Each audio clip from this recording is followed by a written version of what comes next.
Welcome to Kev Talks, Real World Global Logistics. I'm Kevin Parkerson.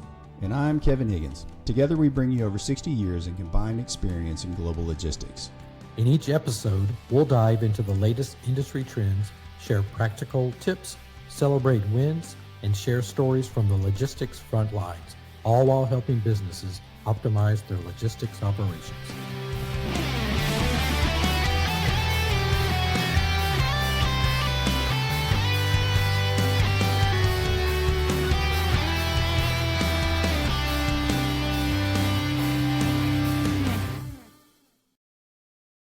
Today on Kev Talks, we're joined by someone whose career journey spans the logistics world and the mission field. A leader who blends strategy with service and supply chain savvy with spiritual stewardship. Graham Gibbs is the founder and president of 5 Talents Faithful, a Bentonville-based nonprofit consultancy dedicated to helping faith-driven organizations improve financial stewardship, identify operational efficiencies, and amplify their kingdom impact.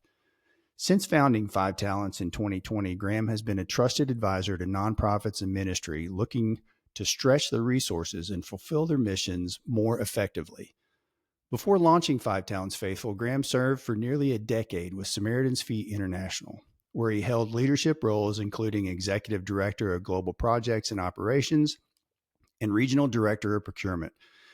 There, he led shoe distributions and strategic partnerships across the U.S. and around the world, ensuring that logistics didn't just move the goods, but moved hearts and changed lives.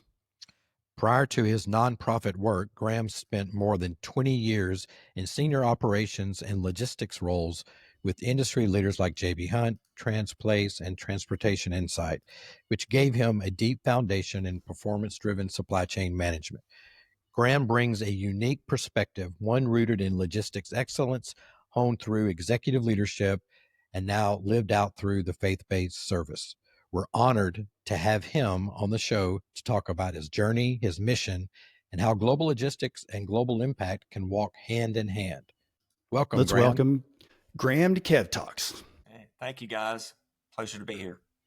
Well, it's good to have you, man. It's good to see you. Good to see you. So, Graham, tell me a little bit about, tell the audience just a little bit about, we gave your intro, but give us how you started your career and what you're doing today. Yeah, well, I appreciate that opportunity. So, yeah, I'm Arkansas homegrown. Ended up starting my career in supply chain transportation with J.B. Hunt. Spent 2 summers interning with them at the local terminal over there in Lowell, dispatching trucks. And that was kind of my step into the supply chain transportation world, logistics.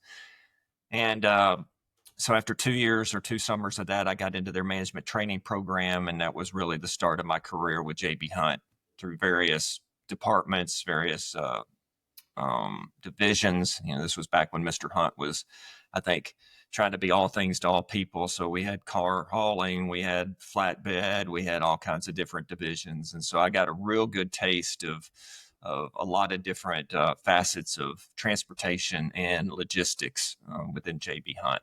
That was really the start. So you guys were probably at Hunt about the same time, though, KP. You and Graham. Graham, when did you go over to Transplace? Was that in 2000? Yeah, 2000, I was part of JB Hunt Logistics. So 92, I think, was my official start date. I mean, I started interning at the terminal at 90, but, you know, when I started with the management training program in 92, that was when I think they gave me my official start date. Yeah, I think our time overlaps by a couple of years, but I think we were in completely different divisions, Wow. departments. Yeah. Gotcha. Yeah, it was a great time. I mean, I was watching the, I guess, LinkedIn today and saw where they had announced their earnings and stuff. And Shelley was talking about, she was in Mr. Hunt's office with the hat and stuff. And I still remember the days of him, you know, rolling up into the front with the dually truck. And you knew he was in the office when he had the hat. Yeah. The hat was turned upside down on the front counter. And then, you know, one of the things that I was just always amazed by Mr. Hunt, at least at that time, was he knew your name. I mean, he knew my name, and he really shouldn't have known my name. I didn't do anything probably good or bad, but he knew my name. And I thought that was really impactful for me, starting my career in the business world, as somebody at that level who did that. So, Graham, I know you're not really in the logistics world per se today, but as you reflect on your time at Transplace and JB Hunt, like we were talking before, what are some of the defining moments, that you had, great leaders, lessons that you learned at those companies and during that time of your career?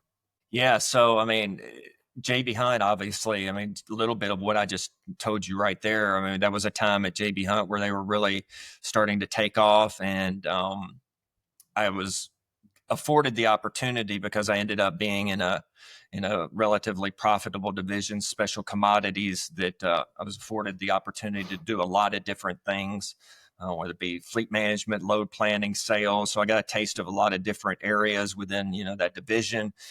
Got the opportunity to fly on the corporate jet, just a lot of stuff that someone at my age really didn't, wasn't expecting, but was blessed by. But, again, the culture that Mr. Hunt dictated, or not dictated, but really kind of showed by his own efforts, was one that really stood out. And like I said, he knew my name, and that really was something that always, just kind of stood out to me as something that was unusual, but also just powerful, because someone at that level still, would walk the halls, stop and talk to you.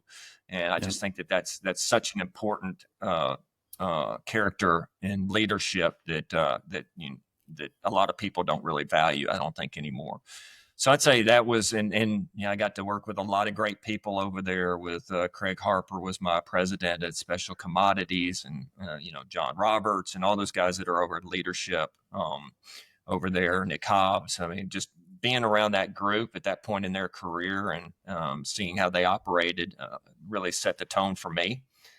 And then when JB Hunt, I was in JB Hunt Logistics right when it became Transplace. I think what I learned at Transplace, JB Hunt Logistics and Transplace, was I was placed at AutoZone. That was my account. I moved to Memphis and was on site at their corporate office, their store support center in Memphis. And AutoZone has a very interesting culture with uniforms, and it's almost, I think, Walmart had that at some point, I think, with chants. I think they still do the cheer, but AutoZone had the cheer. AutoZone had a lot of different things that were unique, and being an on-site contractor, for lack of a better term, they really embraced us. And I felt like I was really part of the AutoZone team. I wore the uniform. I had my team back in Lowell at the JB Hunt office, in the Transplace office, wear the uniform on the days that that AutoZone did. But the thing that I learned from, I guess, the thing that stands out from my experience with AutoZone was not only the culture, but also one of the things that they did. And I had a executive vice president of, I guess he must have been operations. He was over logistics and transportation and distribution centers and stuff. But his name was Mike Longo.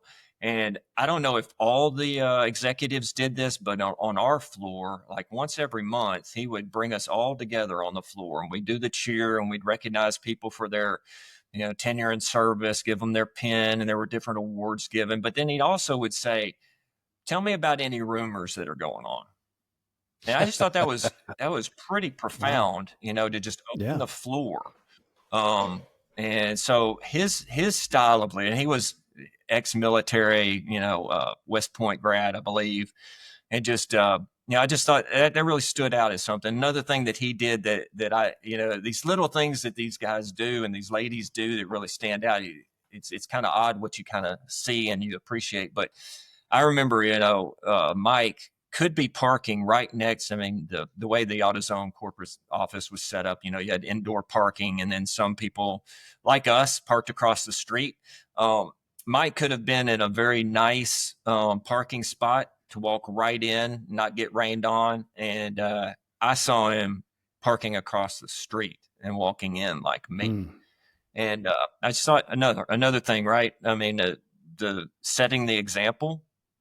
So, that was for JB Hunt and Transplace and JB Hunt Logistics. Those were probably the things that stood out. And then, Transportation Insight. What can I say about that group? I mean, they were really my I guess example of leadership with a faith hint and a faith tone to it.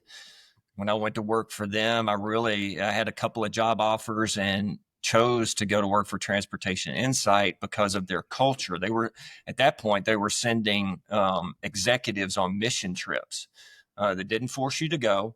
But if you wanted to go, they would send you on a mission trip that they would pay for, wouldn't charge you time off. And, that was kind of what they were doing. And and this is where I tell people all the time, the importance of a corporate culture. I made my employment decision based on a corporate culture. I mean, I could have been making more money elsewhere. I could have been with companies that, I already had a reputation with, knew me and stuff, but I chose to go with a smaller organization because of the corporate culture. And that really was the beginning of my, exit of corporate America, but in a good way. Yeah. Now let's definitely talk about that side of it. I call it the nonprofit turn, our purpose-driven supply chain. So shifting, Graham, from corporate to cause. Talk about your, the decision process and what that looked like and why. Yeah. So I had a couple of great bosses over at Transportation Insight. First of all, Paul Thompson, the founder. I mean, he was an Arkansas guy too, and engineer, and just, very faith-based. And then Laura Easley, who became my mentor. She's there in Northwest Arkansas, and just really poured into me. Just have a lot. I'm so thankful to those two people for the journey that I've been placed on now. I consider them friends. But when I went to work for Transportation Insight, a year into my tenure, I went on my mission trip with two other executives, and we went to Burundi, Africa. And that was my first international mission trip. I'm a faith-based person, but I had never really been, on a mission trip, at least not outside the United States. And, people talk about the experience you have, especially in Africa, when you experience real poverty. And Burundi is one of the poorest countries, in the world. And it's true. I mean, we were out. I mean, the nonprofit that we were partnering with was Samaritan's Feet. Paul was on the board of Samaritan's Feet, and so that was the connection between Transportation Insight and Samaritan's Feet. And so I went on this mission trip, and Manny Ahonmi, who's the founder of Samaritan's Feet, was on that mission trip. So I got to spend some time with him.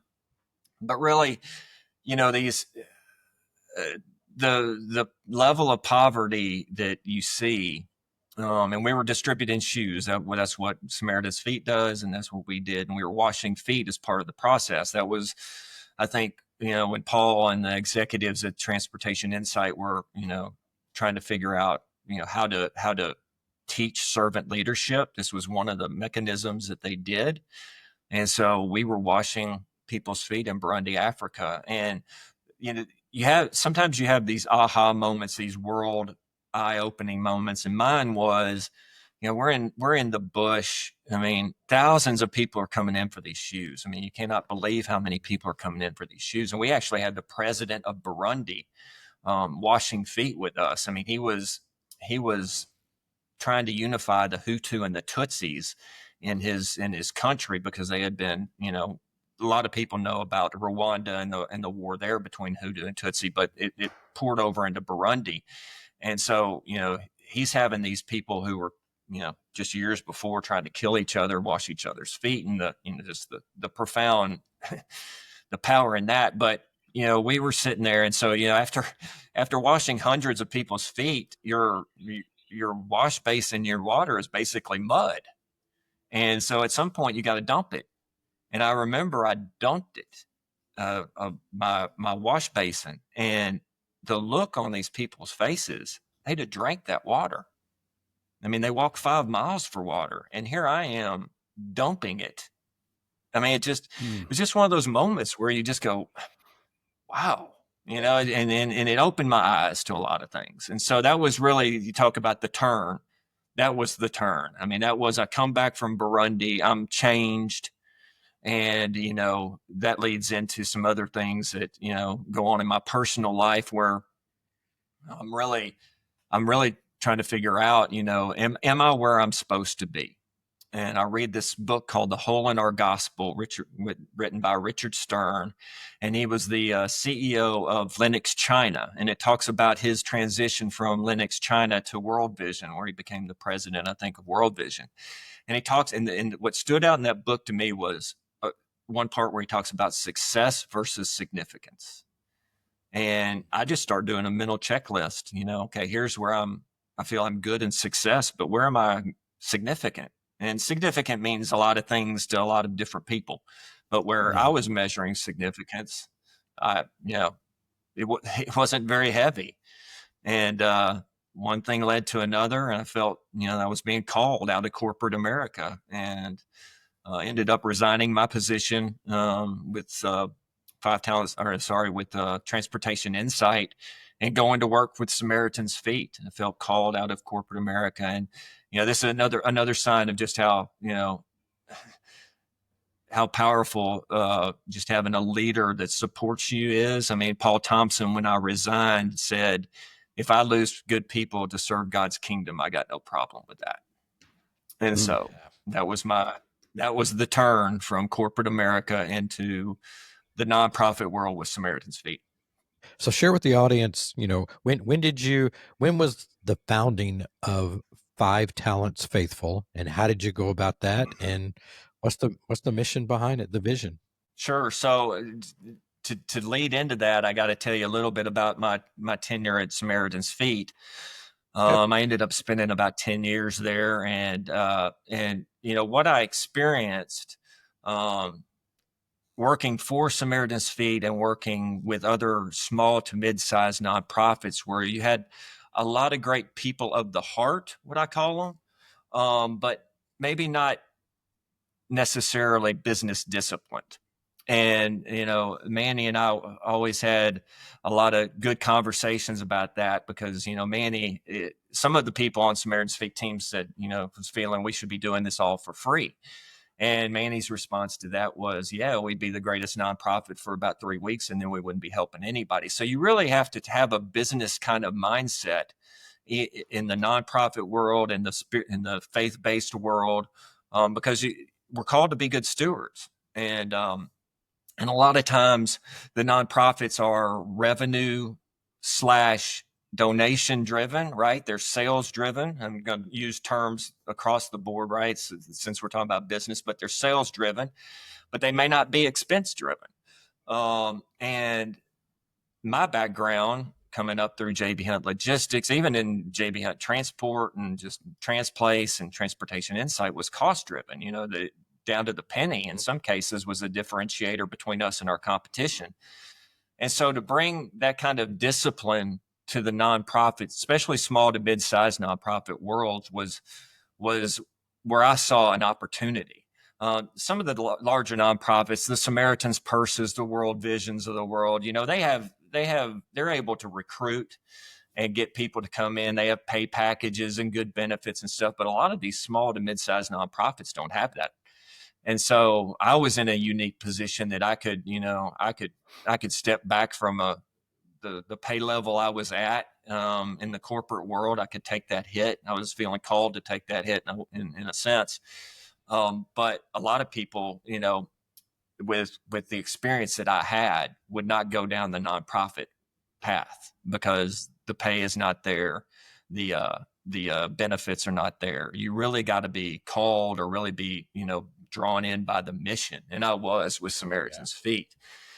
And so as I was working with them and started engaging other nonprofits, I found this common thread with this, great people of the heart, but maybe, not taking advantage of some business discipline that will allow them to be better stewards, be more efficient in what they do. And you got to be careful too. That's another thing that I learned coming from corporate America. You got to be careful because you can't be all business. It's not just black and white. It's not just about the money. It's not about that. You're engaged in a mission. And so you got to balance it. And I was eventually, once I got, I call deprogrammed from corporate America, I was able to find that balance. Huh? How long did that take? Oh, a year. It's a work in year. And progress. deprogram, huh? It's a work in I'm progress, sorry, right? what? Yeah, It's yeah. a work Well, in I mean, progress. I Yeah. think I'm beyond it now. I mean, I've been doing this, nonprofit of my own for a while, but it does take you a while because you're in the grind. You're used to the grind. I mean, the grind is your norm. And then when you get taken out of the grind, it's just a strange place to be. I mean, it feel like you're not, sometimes I was feeling like, man, I'm really not accomplishing anything. And I was in the minds of others doing more than enough. And so it's just I use deprogram just kind of more as a funny word as anything else, and no Yeah. disrespect meant. But there is a time that you have to give yourself to slow down a little bit and refocus on what's your mission, what are you trying to accomplish. And so 2020 comes along, and the epidemic hits, and funds become tight around the world, but especially in the nonprofit world. And that really kind of opened a door for me. I had felt like God was calling me to do something different. I think that I felt like my time with Samaritan's Feet, which was a blessing. Wow, 10 years, washing people's feet, predominantly kids' feet around the world. I got to see so many parts of the world, got to change my whole world view, got to serve. What a blessing to be a part of that organization for so long. And Manny it was wonderful to me, Manny and Tracy, and taught me a lot for sure. But I felt like maybe I was getting called again, right? As I was called out of corporate America, maybe I'm getting called to do something different, and just prayed a lot about it.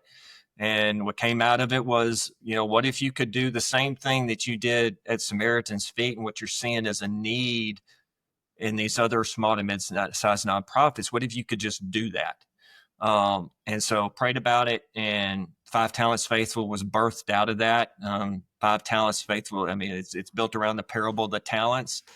And I use the word, in the business world, it's efficiency. In the nonprofits world, it's stewardship. I think they probably both cross over. And in the corporate world, you'd probably put more emphasis on the term efficiency, and the nonprofit more stewardship. But we're all called to be good stewards.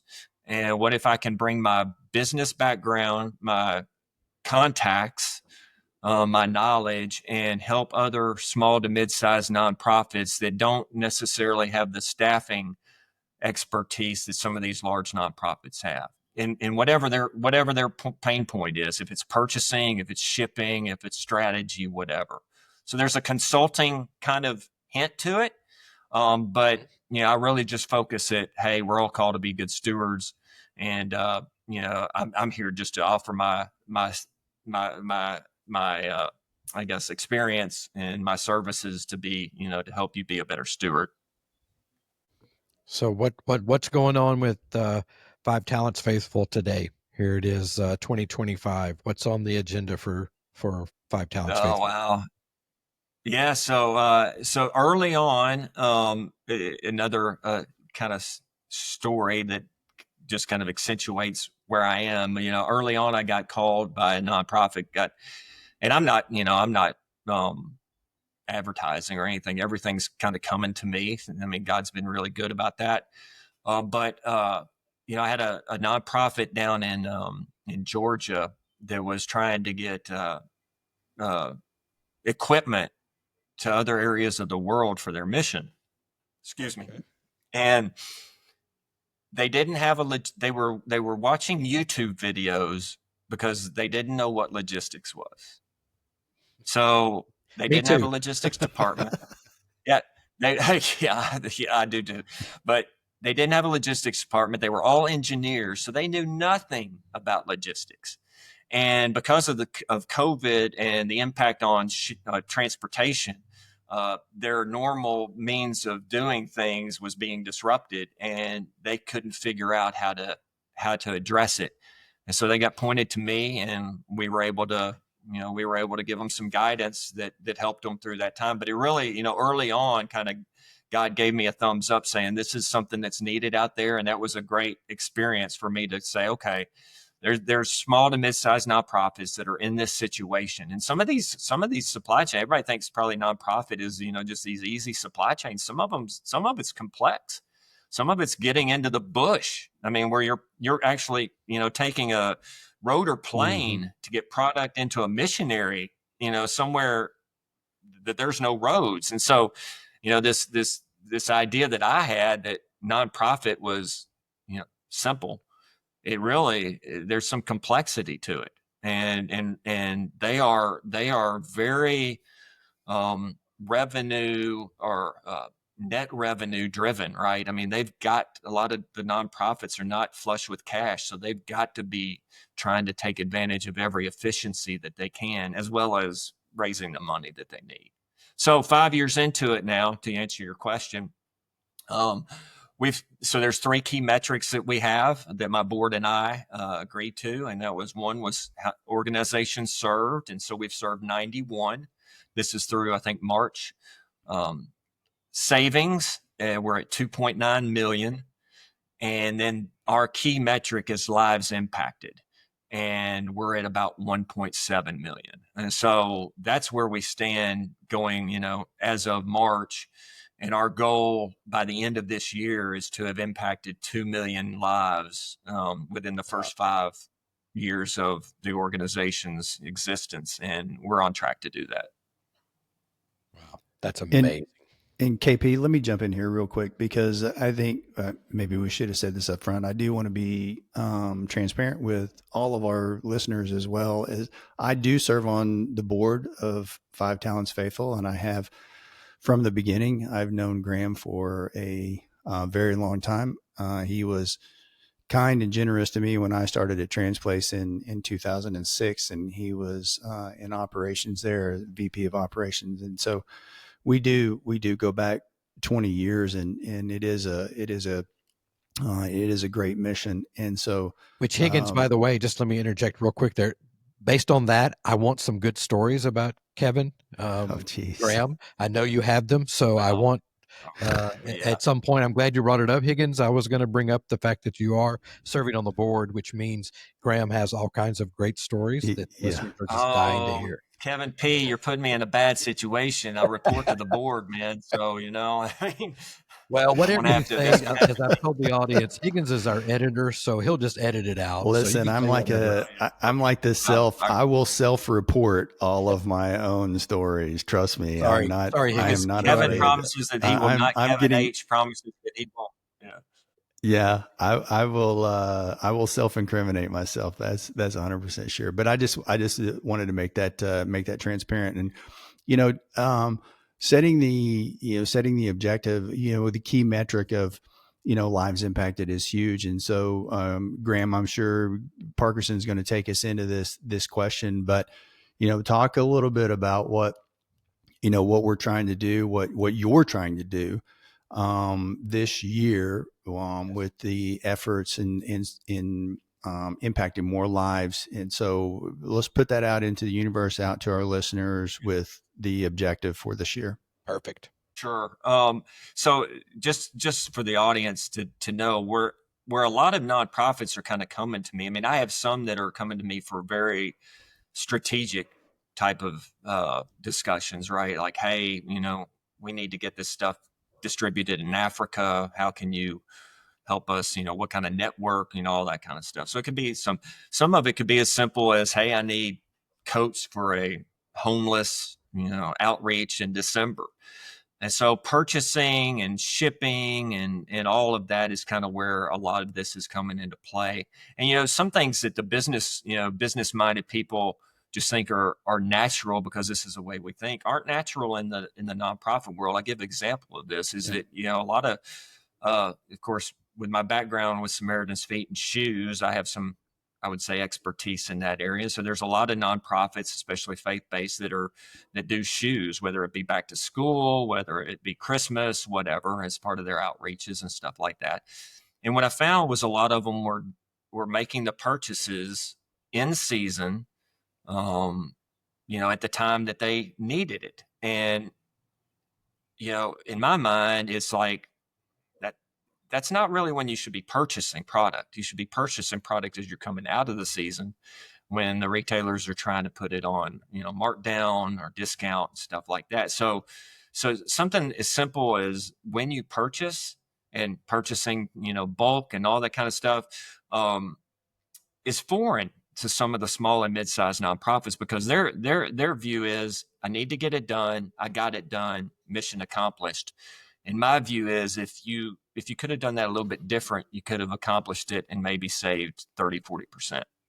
And so that's kind of where I'm bringing some value and bringing the business side of my background into the nonprofit faith-based world. It's nothing. It's, I'm definitely not the smartest person in the world. I got good board members like Kevin and other ones that are great at what they do, and I lean on them a lot. But some of this stuff is relatively simple. It's just that's not the way they think, and so I'm really trying to help that. And so, with all of that, like I said, our goal for this year is to impact 2 million. To have impacted 2 million lives over our first 5 years, and to do that, I think we were going to need to impact close to 500,000 lives this year. And so, one of the ways that we're doing that, one of the big ways, is I've got a relationship with a supplier for a large retailer that does EVA type shoes, Croc style type of stuff. But some of this stuff is off spec. And off spec could be a number's wrong, a piece of rubber's too much. Some of it's overruns. The retailer ordered 100,000. They can't stop the machine at 100, so it's 110,000. So it's perfectly good shoes. Well, all of these shoes could be landfilled, but this supplier that I'm utilizing or that I'm partnering with is really key on trying to find a home for these shoes that can help people. And so we've developed a relationship, as have other nonprofits. And so these shoes are coming to us in Gaylords, unmatched, 48 Gaylords in a truckload. And so we, in turn, are finding homes for those shoes through our network of nonprofits. And the shoes have to go international. That's one of the requirements. They have to go to specific countries or can't go to specific countries. And so there is a narrow kind of use for them. And we've been able to develop relationships with various nonprofit partners that can utilize those shoes. So last year, I think, this partnership, which was going on for half a year or 3/4 of a year, we did about 300,000. Well, this year we need to do about 400,000 to hit our 2 million goal. And so we have a fundraising campaign that's focused on that, sponsoring a truckload. And I think it impacts 17,000 lives. And so that's out on our website, www.5talentsfaithful.org, where it says 2025 fundraising. And you can go out and you can sponsor a truckload, half a truckload, or whatever. But we really need help. Last year, we just kind of testing the model. We kind of incurred the cost on our own. This year, we need some help. And we need to offset the cost. And that's all we're really trying to do, is just offset the cost of the program, because there's shipping, there's warehousing, there's, a lot of different costs involved, and we're just trying to offset the cost, because it is a great opportunity. I mean, these shoes are going to places around the world. This is stuff that here in America we think is just probably waste, and we're able to find a home for it that's impacting lives. And so that's the big program we have for this year. So Graham, let's be real specific. What are we looking for? What are you looking for? Five Talents Faithful looking for from a monetary donation perspective? How much does it cost to impact, to sponsor a truckload, 17,000 lives? Yeah. So, and that's all out on the website. So people, if they, want to read about it, but it costs us, when you look at all the shipping involved and the warehousing, it's pretty phenomenal. We got some great partners, but it's running us about $900 an outbound truckload. And so, for us to get to, 400,000, I think we were estimating 25 truckloads this year. And so 25,000 or 25 truckloads times 900, I think is 22,500.